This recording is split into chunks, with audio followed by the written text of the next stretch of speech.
Dhanik Bharat Educational Institutions, Inter, IIT, JEE, NEET, admission opened. అగ్రరాజ్యం అమెరికాకు అసలేమైంది? Trump 2.0 అధికారంలోకి వచ్చినప్పటి నుంచి ఏదో ఒక రకంగా భారతదేశాన్ని కెలుకుతూనే ఉంది. ఒక పక్క వీసా రూల్స్ మార్చేసి మన వాళ్ళకు షాక్ ఇచ్చింది. మరో పక్క భారత్కు బద్ధ శత్రువు పాకిస్తాన్తో చేతులు కలిపింది.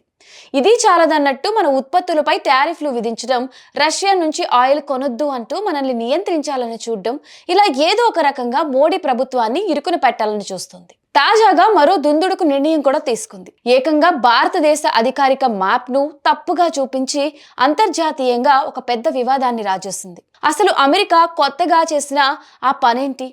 పేరు మార్పు వెనుక ఉన్న వ్యూహాలేంటి? మ్యాప్ వివాదం వెనుక ట్రంప్ సర్కార్ ఆడుతున్న మైండ్ గేమ్ ఏంటి?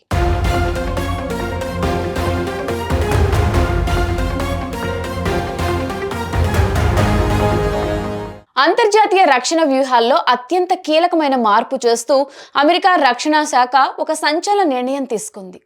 ఇండో పసిఫిక్ ప్రాంతంలో భారతదేశాన్ని ఒకప్పుడు అత్యంత కీలకమైన వ్యూహాత్మక భాగస్వామిగా అభివర్ణించిన అమెరికా ఇప్పుడు అనూహ్యంగా వెనక్కి తగ్గింది. ఈ ప్రాంతంలో రక్షణ బాధ్యతలను పర్యవేక్షించే తమ అగ్రరాజ్య సైనిక కమాండ్ పేరు నుండి డో అనే పదాన్ని అమెరికా ప్రభుత్వం అధికారికంగా తొలగించింది.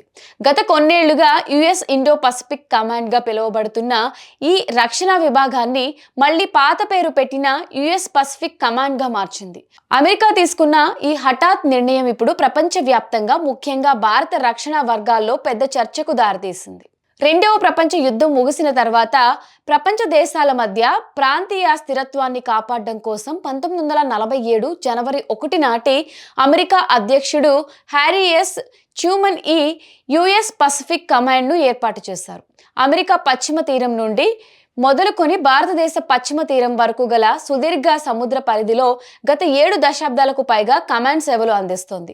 గతంలో జరిగిన కొరియన్, వియత్నాం దేశాల్లో కూడా ఈ సైన్యం కీలక పాత్ర పోషించడమే కాకుండా ఎన్నో మానవతా ఆపరేషన్స్ ను చేపట్టింది. అయితే 2018లో డొనాల్డ్ ట్రంప్ మొదటిసారి అధ్యక్షుడిగా ఉన్న సమయంలో హిందూ మహాసముద్రం మరియు పసిఫిక్ మహాసముద్రాల మధ్య పెరుగుతున్న వ్యాపార రక్షణ అనుసంధాన్ని గుర్తిస్తూ భారతదేశ ప్రాధాన్యతను ప్రపంచానికి చాటడానికి నాటి అమెరికా రక్షణ మంత్రి జేమ్స్ మ్యూటిస్ ఈ పేరుతో ఇండో అనే పదాన్ని చేర్చారు. అయితే ఈ పేరులో ఇండో అనే పదాన్ని చేర్చిన 8 ఏళ్ల తరువాత అమెరికా ఇప్పుడు మళ్ళీ యూటర్న్ తీసుకోవడం అంతర్జాతీయ విశ్లేషకులను ఆశ్చర్యానికి గురి చేస్తుంది. ఈ పేరు మార్పుపై అమెరికా రక్షణ శాఖ ఒక వింత కారణాన్ని చెప్తుంది. ఈ సైనిక విభాగం యొక్క చారిత్రక మూలాలను గౌరవించడం కోసమే మళ్ళీ పాత పేరును పెడుతున్నట్లు ప్రకటించింది. అంతేకాకుండా పసిఫిక్ మహాసముద్ర ప్రాంతంలో ప్రాణాలు పణంగా పెట్టి సేవలు అందిస్తున్న తమ సైనికులలో పూర్వ వైభవాన్ని, స్ఫూర్తిని పెంపొందించడం కోసమే ఈ కమాండ్ కు పాత పేరునే కొనసాగించాలని నిర్ణయించామని అమెరికా రక్షణ శాఖ సమర్థించుకుంటుంది. కానీ రక్షణ నిపుణులు మాత్రం దీని వెనక బలమైన రాజకీయ, వ్యూహాత్మక కారణాలు ఉన్నాయని భావిస్తున్నారు. ఈ పేరు మార్పు వ్యవహారం ఇలా ఉంటే, దీనికి తోడు అమెరికా చేసిన మరో పని తీవ్ర వివాదానికి మరియు భారతీయుల ఆగ్రహానికి కారణమైంది. ఈ రక్షణ కమాండ్ ఎక్కడెక్కడ పనిచేస్తుందో ప్రపంచానికి వివరించడానికి అమెరికా రక్షణ శాఖ తమ అధికారిక వెబ్సైట్లో ఒక మ్యాప్ ను అప్లోడ్ చేసింది. ఆ చిత్రపటంలో భారతదేశంలో అంతర్భాగమైన పాక్ ఆక్రమిత కాశ్మీర్ ను పాకిస్తాన్ భూభాగంగా చూపించారు. ఇది అంతర్జాతీయంగా తీవ్ర కలకలం రేపింది. ఒకవైపు పేరులోంచి భారత్ ను సూచించే ఇండో అనే పదాన్ని తీసేసి మరోవైపు కాశ్మీర్ మ్యాప్ను తప్పుగా చూపించడంతో వ్యూహాత్మక రక్షణ వ్యవహారాలలో అగ్రరాజ్యం అమెరికా ఉద్దేశపూర్వకంగానే భారతదేశాన్ని దూరం పెడుతుందా అనే బలమైన అనుమానాలు వ్యక్తమవుతున్నాయి. ఈ పరిణామాలన్నీ చోటు చేసుకున్న సమయం కూడా ఇప్పుడు మరింత ప్రాధాన్యతను సంతరించుకుంటుంది. ప్రస్తుతం ప్రపంచ దేశాల నేతలు పాల్గొనే ప్రతిష్టాత్మక G7 సదస్సు జరుగుతోంది.